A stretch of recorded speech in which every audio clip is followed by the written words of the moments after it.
Tenue d'une séance très solennelle et même une animation musicale. Écoutez quelques notes de musique.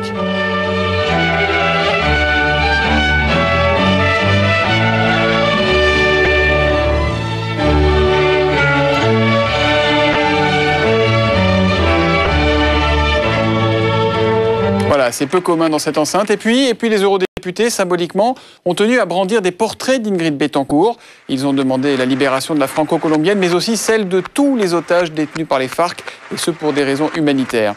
Alors tous les 5 ans, nous élisons nos députés européens sans forcément bien savoir à quoi ils servent. Alors ce Parlement, pourquoi faire? Réponse avec Joanne Portal. 19 mars 1958, le Parlement européen tient sa première réunion. 142 députés prennent place, 4 langues sont parlées. 50 ans plus tard, ils sont 785 à s'exprimer dans 23 langues officielles. En un demi-siècle, le Parlement européen est devenu une institution unique au monde, le seul Parlement multinational directement élu.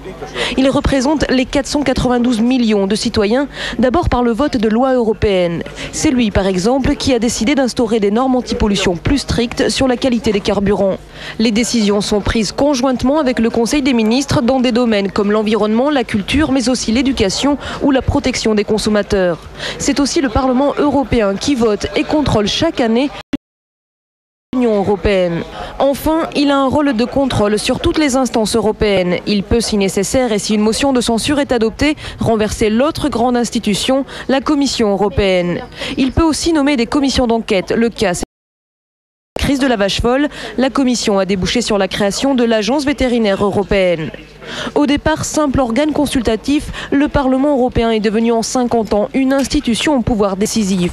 Son influence devrait être encore plus forte une fois le traité de Lisbonne ratifié par les 27. Aux États-Unis, Barack Obama remporte